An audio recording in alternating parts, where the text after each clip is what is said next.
Hi, I'm Bart Hanson. I'm the owner and operator of CrushLivePoker.com. The following hand comes from our call-in show that we record at 4:45 p.m. Pacific Time every Monday.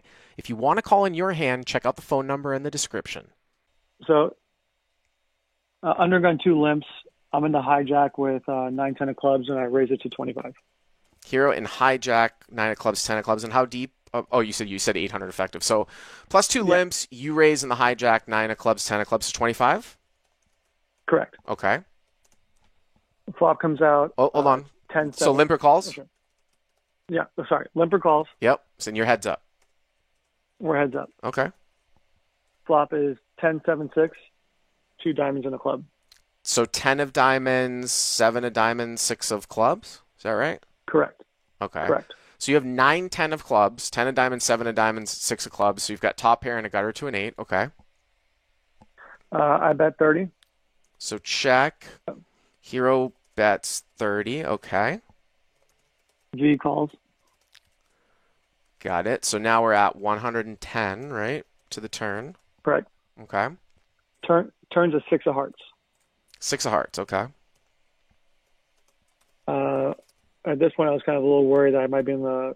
I know he can have pairs and draws, or he can have other tens that might be beating me. Yep. And I know that 6 is also in his range, so I decided he checks and I check behind. So this is another spot here where I probably like a sort of a reverse block.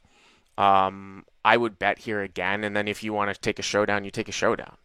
You know, if you're beaten by a 10 Okay. anyway, because here's the thing, like if it goes check, check, and like the river is a deuce and they check again, I mean, I guess you could check it back. You could try to bet for value, but I think there's a lot of draws and inferior hands like 7-8, 7-9, stuff like that, Right. where and diamonds obviously. And some guys will peel. I mean, you did bet a little bit large, but if you bet smaller on the flop, guys will peel with like queen jack.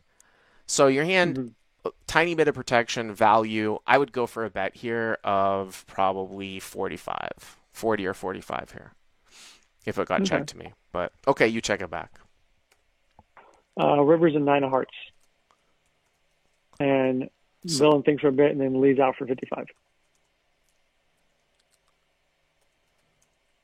all right, so the board is 10, 7, 6, 6, 9, right? So it puts a one-liner Correct. out there to an 8. Well, at this point, because there's busted diamonds out there, and again, I sort of like to make these calls when I bet smaller on the flop. Um, there's busted diamonds out there. You're getting a price. The pot's 165. It's 55 for you to call. And it seems like at this level, a lot of guys, this is just going to be an 8 or nothing. I mean, a full house or an 8. So whenever I get into a polarized spot and I'm getting a price, and you actually have basically rivered top two, not that the guy's going to be betting at 10, I think, um, I would probably just call. I mean, you're getting 3-1, and he shows you an 8, he shows you a full house. What are you going to do? Yeah. See, I thought about that. I'd watch how he played some hands earlier and how he was a little bit more aggressive with his straights Uh-huh. and any of his made hands. So I thought he might have been betting to 10 for value. So I just kind of min clicked it back and just raised it to 130, just trying to target his tens. Whoa, you raised the river with Yeah, 10-9 here at the end? I did. I think that's Yeah, I did. way too thin because you don't see people bet tens here at the end, and they're not going to bet. I mean, well, I was going to say like in theory you'd be like not only like are they well they're not betting tens here at the end, but they're not going to bet call with it either. Although what's kind of interesting is that you wouldn't. I'm not talking about this particular situation, but you can certainly depolarize quite a bit on the river because people will call really light in certain Hmm. spots because they think you're polarized. Like if you look at this hand and let's say that you had the lead the entire way. Let's say you bet the turn, okay? Hmm. And now the river came a 9 and he checked. I very well might bet 10-9 again. That's a great spot example of depolarization and expect to get looked up by any 10 because they don't see anybody bet a one pair hand there. They think that it's Right. only going to be a straight or a bluff. So 10-9, like if you bet turn and got check two on this river, is sort of the same thing as aces. You know what I'm saying? And I would Hmm. bet aces on the river too, probably if check two. See what I'm saying?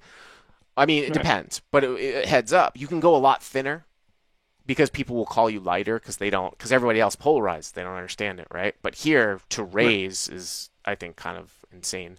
So you made it 130? Yeah, I made it 130, and he actually thought about it for almost about a minute and a half. Yeah. And then called with an 8, 7-8. So he had a straight, right? Yeah. 7-8, yeah. I mean, that's the thing. Like I said, like I think that this is probably only going to be, if he's betting for value at the end, it's going to be an 8 or better, which is definitely the definition of polarized. But there's no reason for you to raise against a polarized range when you don't beat the value part. So it's just a call. He would have got my money, but I certainly wouldn't have raised. And he's never going to fold a straight. So, anyways, it's an interesting little hand. Thanks for the call. Hey guys, if you like what you've seen here, please click on the subscribe button and you'll get notified every time we put up a new video. And if you want to check out crushlivepoker.com for the first month free, use the code YTA200. Click on the link right there.